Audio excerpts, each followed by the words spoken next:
Hey guys, it's Barrett with the Gimme Camper. So today what we're going to go over is a trip that we went from Tennessee down to Magnolia Beach, Texas. You have to forgive me because the sun's a little bit bright here. But you know, I'd rather have that than a shadow on the other side. So we got to get this thing done. So I'm just going to tell you about some problems that we had during transport, because boy did we have some issues. Now first of all, I've recently redid my whole truck. I did a whole truck makeover with a Raptor liner paint job, which is bed liner, a bunch of different accessories. This was like the shakedown cruise on that, and it's the first time that we've taken it out of town since I've completed my work on it. So, you know, I was, looking for any issues to kind of be on top of, but it's not the truck that we ended up having issues with. It was definitely the camper. And let me tell you something, to get to Texas from Tennessee, we went down through Louisiana. We were real close to New Orleans, and so I decided to take about a 15-mile trip out of the way, and we went over to Cafe Du Monde because my wife wanted to be happy and I wanted to make her happy, right? So we went over there, which I don't know, could have been worse, could have saved us. I'm still not sure what I'm thinking about that. I actually think it ended up saving us, because when we pulled into the parking lot in Covington, Louisiana, which was a Winn-Dixie parking lot, which was right behind a Cafe Du Monde there, didn't notice anything out of the ordinary at first, and then I got to looking around and I saw this black streak that just led right up to the tire of the camper, and I thought, well, it's awful peculiar that that matches my tire. We'll say that we are running a TPMS system, and the one that we're currently using, this is the first trip for it too, but it's the Halo View version, and that actually has the TPMS built into the rear view camera, which I really like. And I did the update right before we came where you actually get that and you can see the TPMS on top on an overlay of the monitor the whole time, which was kind of nice too. It just kind of alternates between the different tires. Now, whenever I got out, I did smell a little bit of rubber, and I noticed this black streak coming out from behind the camper. I should have went to the tire pressure monitor system. The pressure was still fine, but I should have looked to see what the temperature was on that tire, because I didn't get any alerts. Now, one of the things with this specific TPMS system is you can set the tire pressure alerts that you want. You can also set the temperature alerts that you want. And I'm probably going to back that down a little bit now.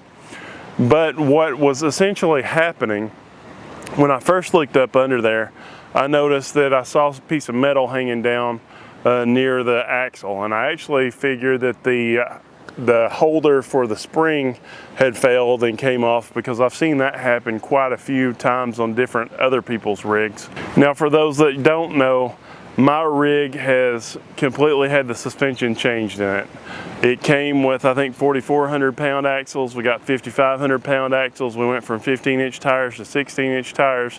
We have Hercules H901 tires. I think those are 14 ply. They're steel belted commercial tires. And I will say, if it wasn't for that, I think we would have had a failure with a lot more than we'll talk about in just a minute. But the tire survived the torture test. And by that, what ended up actually wrong, the springs broke on that back axle, and it was actually the side that attaches to the rear of the camper. So not the side where the equalizer is, but the other side. And they were both snapped off about 3 or 4 inches from the end. And so the actual end of the spring was still attached in the spring holder, which appeared fine. Now, with all this, the reason it was leaving the black mark on the road was apparently it had been rubbing the frame of the camper, as well as it shifted a little bit. And so it shifted to the driver's side a little bit. And because of that, the aluminum skirting and the rubber fender was kind of riding on top of the tire too, so it cut a little extra sopping in that tire. Now that sopping, you know, people have sopping cut in their tires sometimes.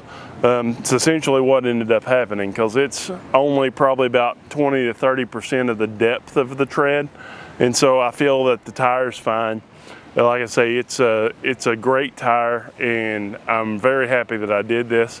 Another side note is the reason that we did this, which we were planning on anyway, but the reason that we actually went ahead and did this was because last time we came to Louisiana on these rough roads, it beat us to death and we ended up having a blowout of our Goodyear Endurance tire.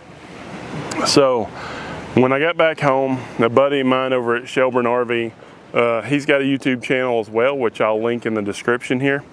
But he had some axles and some wheels that were off of another camper that had upgraded their suspension. So I took those and we put them on our camper.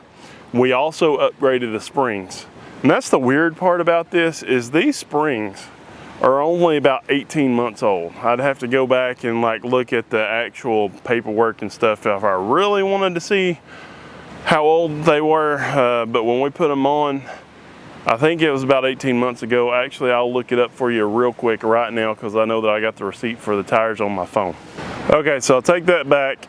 Those tires that we put on, the receipt shows January 13th of 23. So they are almost 2 years old, but still, they were brand new springs.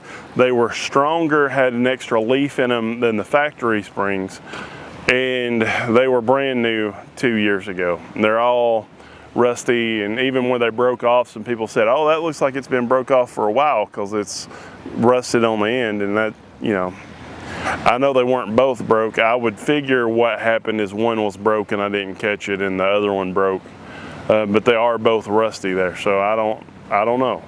Your guess is as good as mine. But this video's not about what happened, but it's about how we fixed it. So, you know, whenever you're traveling, things happen. You can deal with it and you can continue your trip, or you can let it do you in and have to wait on a shop to come fix your rig. It's going to cost you a lot of money and virtually cost you your entire vacation. And so, luckily, thank God, we were in a parking lot and not on the side of the highway. So that was miracle number one. Now, I will say, from looking at where it was rubbing the frame and stuff, I'm not sure how long it'd been like that because it looks like it'd been rubbing for a while. So it's obviously, you know, happened before we got to the parking lot, but that's when I noticed it. And nothing gave loose, nothing caused an accident. And as far as the ride quality, everything seemed normal except for the horrible roads down there. So every time you get on a bridge or off a little bridge, like, it throws you to death. And we were probably going 60, 65. But all that being said, I'm just really happy that we didn't cause an accident and that we weren't on the side of the highway whenever I saw this. I'll also say that we made a lot of these upgrades on the truck that I talked about. So we have a Gen Y hitch on the camper now, so we don't have to have like a fifth wheel hitch in the base.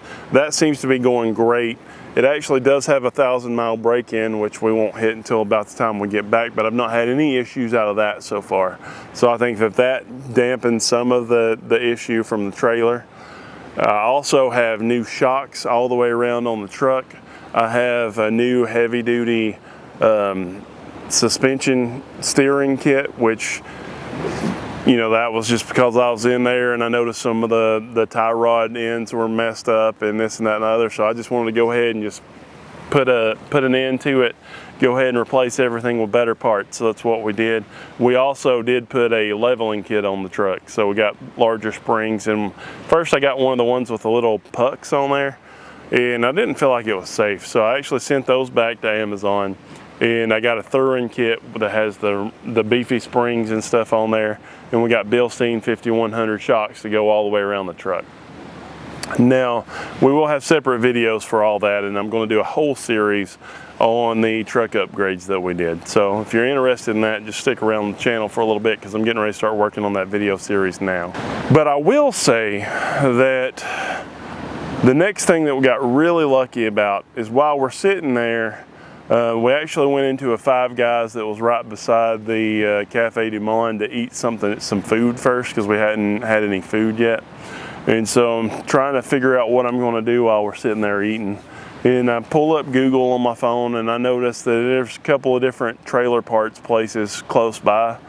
And it's about 3:30 Central Time. And so I figured most of these places are going to be closing about 5 o'clock. So I figured if I can find somewhere for the parts, then I'll just drop the trailer, leave the trailer in the Winn-Dixie parking lot, which I'm sure they were really happy about, but it is what it is. And so I called the first place that I found on Google, and it was called North Shore Trailer Parts or something like that. I'll put it down below. But I called them, and they said that they do carry some springs. Now, I didn't have exactly what spring I needed when I called them, and so they said they carried some, so I had a glimmer of hope there. So after that, we finished eating. I went out to the camper. I counted that there were, I think, 5 leaves in the leaf spring, and that I measured the eye to eye on the front springs, and I think they were 26 inches, because I figured I would need these measurements, but I really had no idea how they did this stuff, because Steve's always did it for me, and this is more his stuff. But he wasn't here to save me, and I will say I called him and talked him through my plan, and he kind of told me that I was doing some stuff right there, and that he was only a phone call away if I ran into issues and needed help. So what I ended up doing was I went down there to the North Shore Trailer Parts and took my measurements and stuff, and they did have the springs that I needed in stock. Obviously I broke 2, so I'm going to have 2. And I was like, well, if you got a third one, go ahead and give that to me, because I'll go ahead and take that too. Because I was watching a video from Why Wait once, and they were talking about carrying trailer springs, and I was like, who needs to carry a trailer spring? I'll tell you who needs to carry a trailer spring is this guy right here. But and on a side note for that, I have these 2 cargo boxes on top of the truck, and one of them, my plan was to put like all my tie down straps and stuff like that we don't use that often in it. And the other one I didn't really have a plan for, but it turned into a plan, which ended up being some wood blocks, because I didn't have enough wood blocks, so I had to go to Home Depot after I went to the trailer place, and then I went to Harbor Freight, which we'll get into in a second. Then I went to Home Depot, and I got a 4x6 and a 2x6, because I knew I was going to need some extra blocking to get this trailer jacked up. In that other cargo box, what I ended up doing is I fit 2 6-ton jack stands in that cargo box, so I have jack stands with me all the time. And I have 2 4x6 blocks and 2 2x6 blocks and an extra trailer spring. Now I'm also going to get some extra U-bolts and some extra shackles and stuff like that to keep in there to ward off evil spirits for the future. But as far as right now, we got an extra trailer spring, and I also have some bolts that attach the trailer springs, because I wasn't sure if the ones that I had were going to work or not. I figured they would, but you never know. And the store was getting ready to close, so they asked me if I wanted some bolts, and I said sure. So they got me some bolts. We got all that taken care of. So then, after I left the trailer place, like I said, I went to Harbor Freight. Now this one really hurt, because I have all of these tools at home, but my home was a few hundred miles away. So I knew I needed some jack stands, because I wanted to do this safe. I had some like 1.5 or 2 ton jack stands, something like that, in the camper that I had in there before. I wanted, number one, some that were taller, but I wanted to do this safely, because I was going to have to jack up both sides of the camper. And so I got some 6-ton jack stands, and that's what I used when I painted all my cars and stuff. I really like them. Truthfully, I would like the 12-ton for the camper, just because of the height that it has. But they're so big and heavy and twice as much money, so they're about 150 bucks as well. And I didn't figure they would store very easily. So I went with the 6-ton. I figured I'll stop and get some blocks. So I got the 6-ton jack stands. I got some metric deep sockets. I carry some standard deep sockets in the truck, but I wasn't sure if I was going to run into any metric parts. And again, Harbor Freight, I knew it was going to close before I got done. So I just grabbed some metric sockets because I figure I need to keep those anyway. And I also keep an old earthquake air impact in the camper, which I have a pancake compressor, and then I have the Harbor Freight generator that's built into the camper. And so I had air and I had power. Now, I will say that we also have onboard air in the truck now, which I use that too, so it was like dueling air compressor. So I would use the pancake compressor and it would run out of air and fill up, and then I'd use the truck compressor, which has a 2-gallon tank, and then I would use it and it would run out of air, and I'd just go back and forth. Now, I will say that the impact wrench ended up not being that helpful, just because the main thing that I needed it on was to get the U-bolts off, and I think the tops of them were bent a little bit. They did not want to come off at all, but we'll get into that in a minute. So the other things I got at Harbor Freight, I got some gloves, which I ended up not wearing because I didn't want to fool with it. But I will say that I really like they have some new orange gloves that are textured, and so they're really good to work in. They give you some grip, more than their regular nitro gloves do. I got gloves, like I say, and the biggest purchase, I ended up spending like $500, but $300 of it was a Badlands off-road jack. And I kept going back and forth about this. I had an 8-ton bottle jack in the camper, and I was going to get another bottle jack, but I have a bad back. Everybody knows that. That's why I'm the gimping camper, right? So I knew I was going to need a jack to jack the axle up when I got done. And for that, you know, bottle jack's not really going to work all that well. I'm going to need a floor jack. And I'd already kind of went through this scenario in my head about what I could do. One of the things that I had actually thought about in the past is the Vivor air jacks, because I have onboard air on the truck, and I may do that in the future. But I needed a floor jack. So I was looking around at the different ones, and you know, I didn't want to skimp out because I figured I'll keep it in the truck. So I needed to work on the truck and the camper, and I needed to go fairly high. So I figured I'm at least going to get a 3-ton floor jack. Now, I was looking at the Pittsburgh one, and truthfully, I almost got it. It's a good jack. It's heavy. The Badlands jack's heavy. It's half the price. But I have one of these Badlands jacks at home, and that's kind of the other ironic feature of it, is everybody's like, you're going to love that jack. I know I'm going to love it because I already have one. I already have all this crap. But I was like, you know, it was so bad, I kept like getting the Pittsburgh jack, and I put it in the cart, and then I'd be like, oh, I'd take it back off, and then I'd look at the bottle jacks again. But I was finally like, listen, when I was talking to Steve, he said if I had a mobile repair done, it's probably going to be about $1,500, and then you never know when they're going to be able to get it done. Now, I'm just going to go ahead and buy the good Badlands off-road jack. It's going to be handy with the camper. It's going to be handy in the truck. Biggest issue with it, storing it, which I'm still going back and forth. I want to buy an expensive bracket to keep it in the bed of the truck, but it's going to be hit by the sun. I think I'm going to keep it in the toolbox of the truck, and that way it can stay locked up. Nobody knows it's there unless 400 million people watch this video.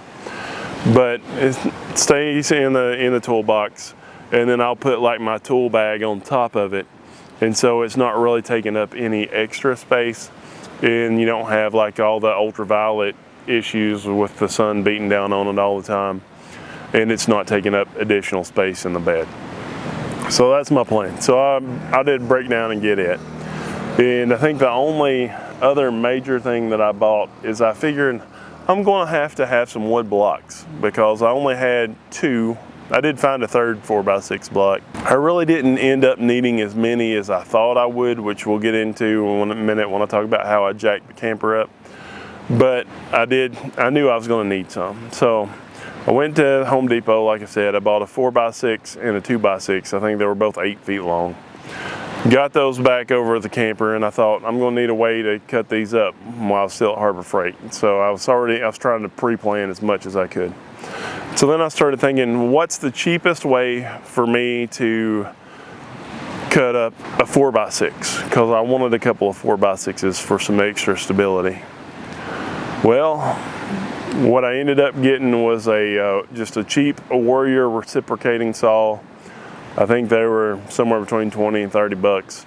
And then I got a set of Bauer reciprocating saw blades, and one of those blades was like the larger 6 or 8 inch blade on there.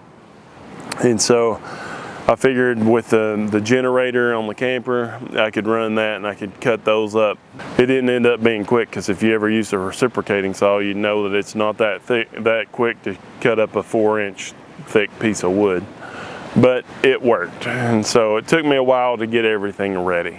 So after I got everything ready, of course, the way it works, the sun's starting to go down. It's starting to get dark. Now, one of the upgrades that I made with the truck is that I added lights galore. I got rock lights on both sides that I can turn on individually, so that helped. I was parking the truck kind of sideways toward the camper, and we'd leave the lights on there. I got a big light bar on the back, which I had turned on too. So the area where I was like working that wasn't under the camper, it was all lit up fairly well. I also bought a headlamp at Harbor Freight. I knew I had one in the camper, but I wasn't sure if it was, you know, going to have good batteries in it, and I didn't want to take any chances on not having what I needed. And going back to the fact that with the parts and the tools and everything that I bought, I probably got between $700 and $800. And if I was going to have somebody else fix it on their schedule, it's probably going to cost me twice that. So I was just, whatever I need, let's get through this. And so then when I started working on the camper, I decided I need to jack it up. Now, this is one of those things everybody gets in such a tizzy about. Oh, don't jack the trailer by the axle. Don't jack the trailer by the frame. Well, let me tell you, you got to jack it by one of those. And you got people that are diehard on one side and people are diehard on the other, and then other people that use their brain and figure out it is what it is and you got to do it. So in this case, I couldn't jack it by the axle because the axle was tore off the trailer. So I had to use the frame. Now, usually I do jack it by the axle, on the end of the axle. We have a whole video with Shelburne RV showing how they recommend jacking the campers and stuff and what they do. And they use the axles whenever possible. Obviously not in the middle of the axle. You use it as close to the U-bolts as you can get the jack to. And for that, we also have what's called a bottle jack buddy. They call it a BJ buddy for short. But that goes on a bottle jack, and then it's got a cradle that cradles around the axle, and you can lift the camper up like that. Now, that's currently my #1 viewed video on YouTube, is how to jack up a camper. And again, in the comments of that, people are like, you're crazy, and this is the way you do this is the way you do that. Whatever floats your boat. And you can comment all that crap down here. We'll listen to you. But the fact of the matter is, I'm sitting in a parking lot and it ain't gonna fix itself. So what I decided to do, now it was detached from the truck, and I did have some chocks in. Now they're not gonna do much good whenever you get it jacked up. It wasn't completely level, but it wasn't horribly off level. And so I felt like it was gonna be safe.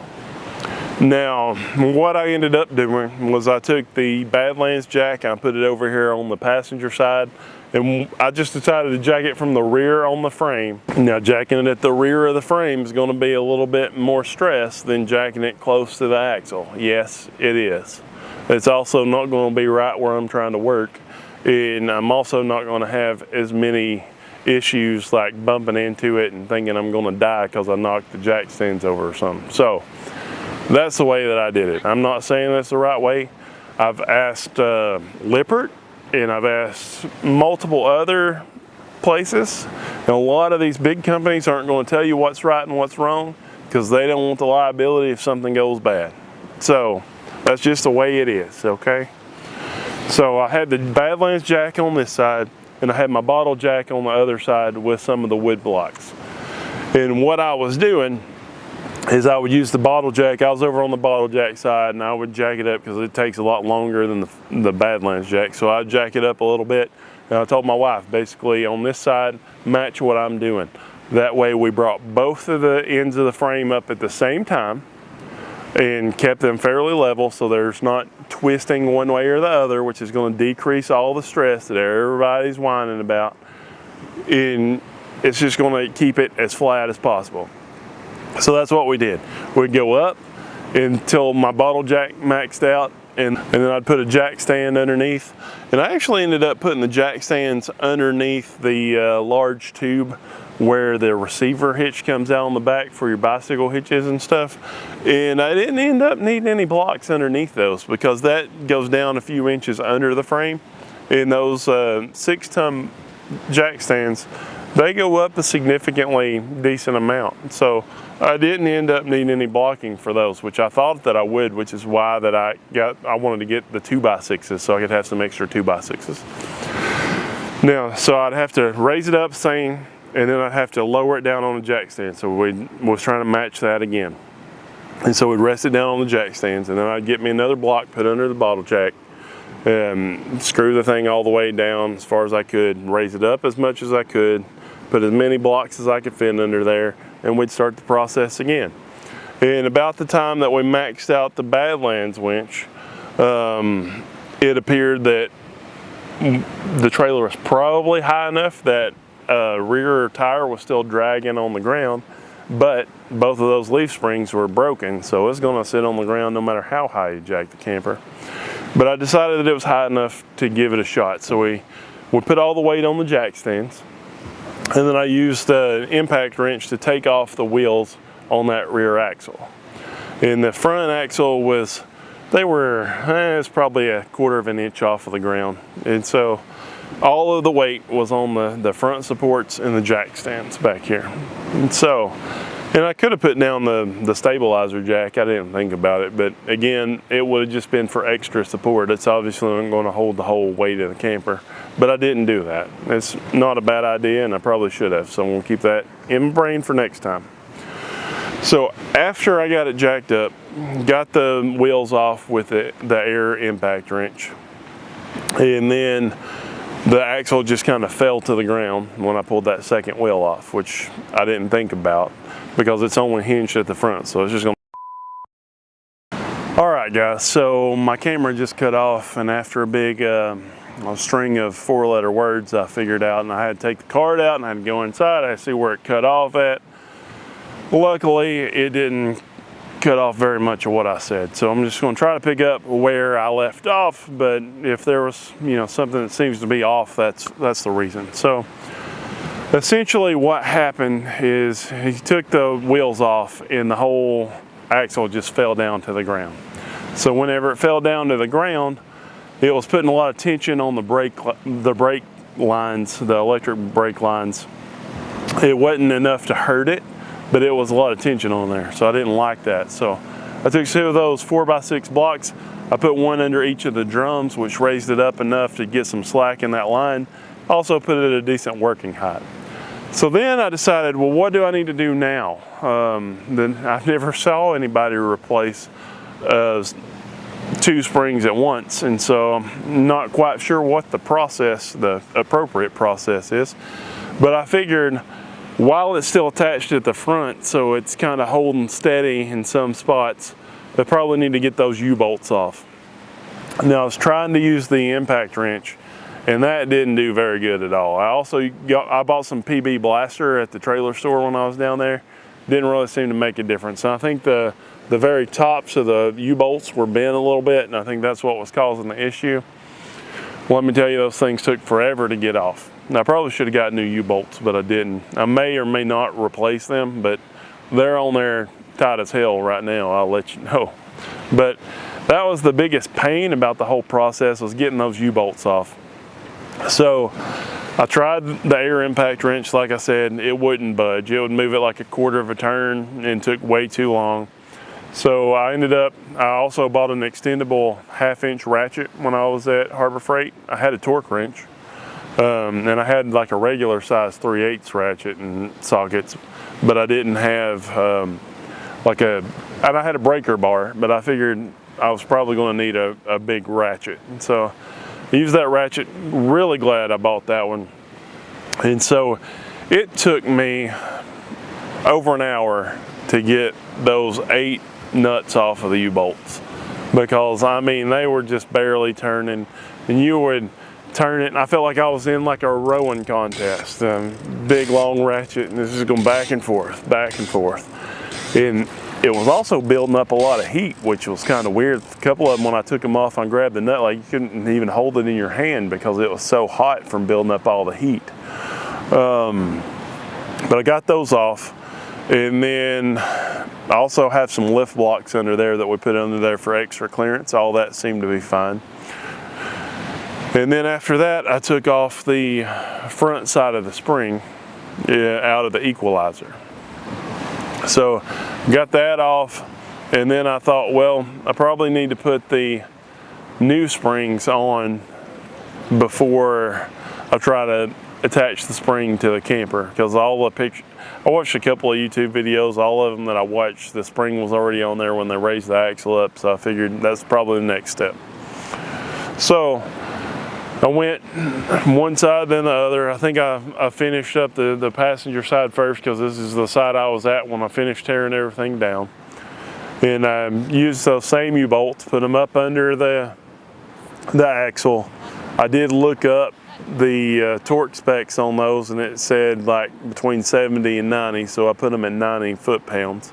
And I am going to recheck those again here before we leave Texas, just to make sure that they're still tight. So the way that works is I have the U-bolts that go up under the axle. On top of the axle, I have the 2-inch lift block, and on top of the 2-inch lift block, the spring sets, and then on top of the spring is the plate that the U-bolt goes through, and then you put the washers and the nuts on there and tighten them down. Now I will say that they went on a lot easier than they came off. I only had issue with one, which I think was a little bit cross-threaded, but I tried this and tried that, and I couldn't get it. I actually didn't think I was going to get it to hold any tension on there, because I'd get it where it would almost start, and then I would put the impact wrench on there and it'd just fall off. And then I would try like doing it with just the ratchet and with a little bit of pressure. I was finally able to get it to thread on.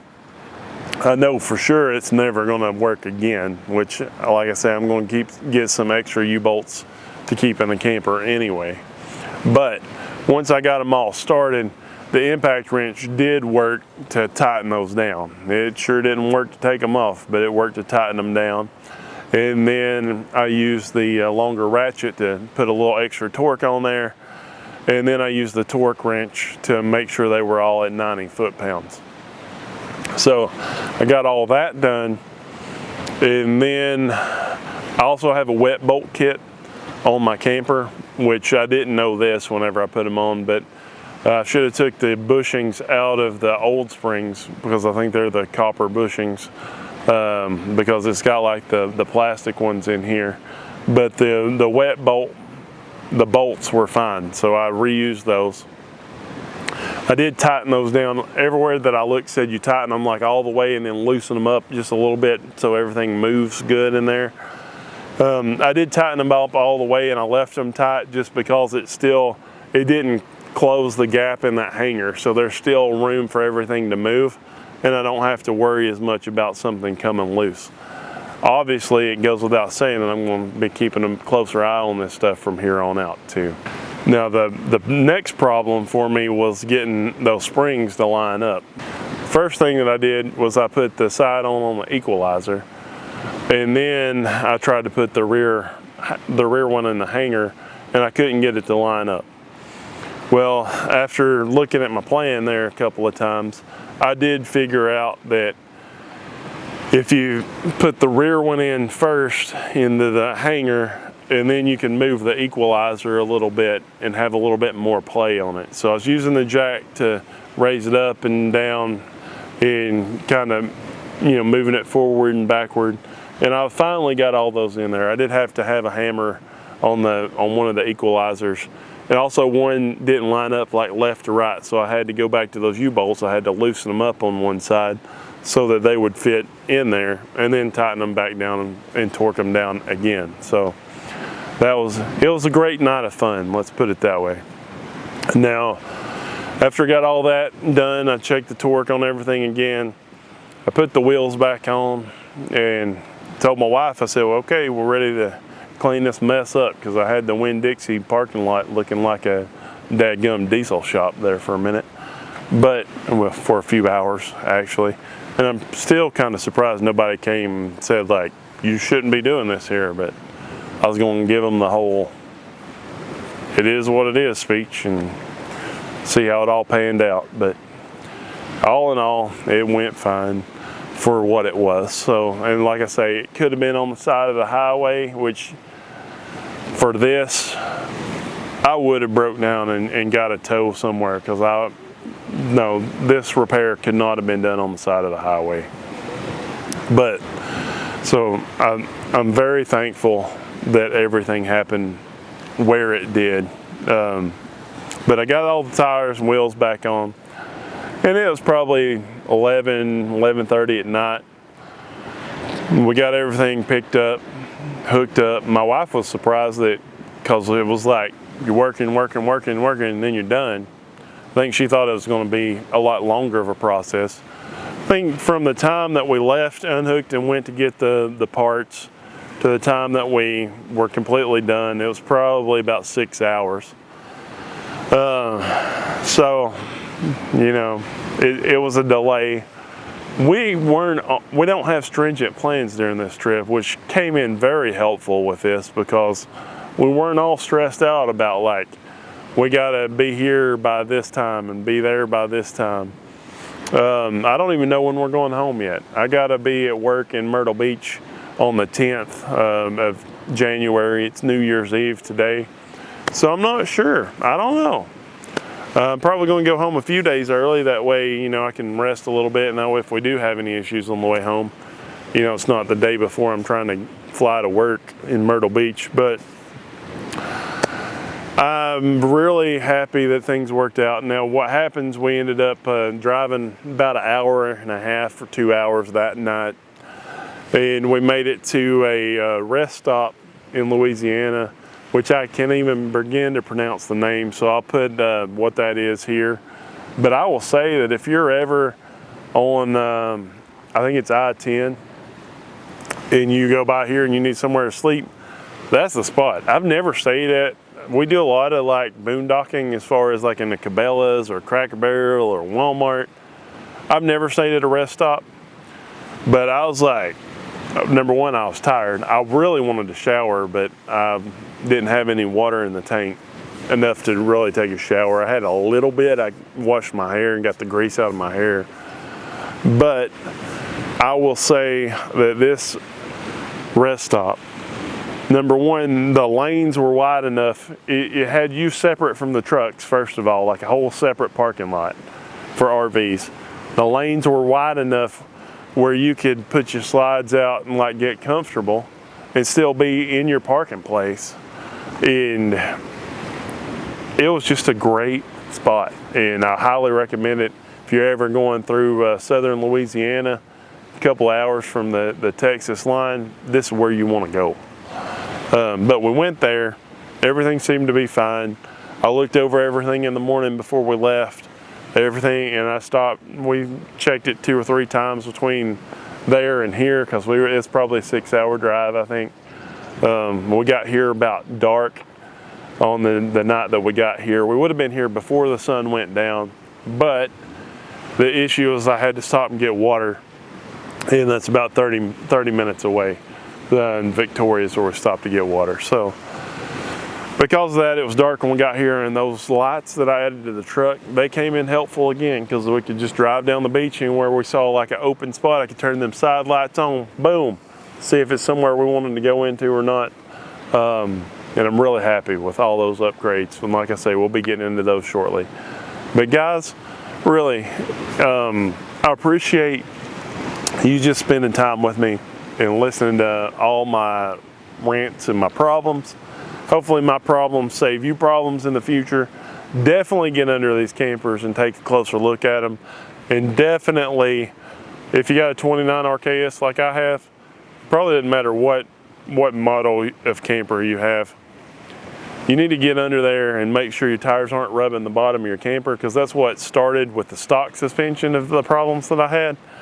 And it's kind of one of the issues that I had here, but it was just a byproduct, of course, of breaking my flipping springs. But I do appreciate you guys taking your time out of your schedule. I know I'm not that entertaining of a person to watch, but I try to share, you know, some things that work for us, some fixes, some information. And with that, I try to share all of our trials and tribulations as well.